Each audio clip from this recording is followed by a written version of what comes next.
Hi guys, welcome back with me again in this channel. On today's tutorial, I'm gonna show you how you can blur images on Canva.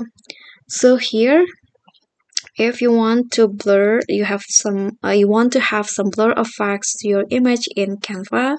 What you guys need to do is just click on the image and then click on the edit photo options at the top.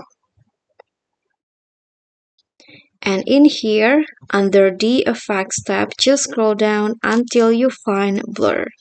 So click on this blur option and you can just adjust the intensity on how much you want the blur effects on your image.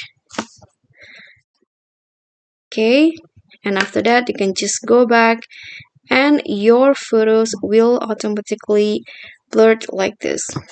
Okay, so that's all from me. Thank you so much for watching.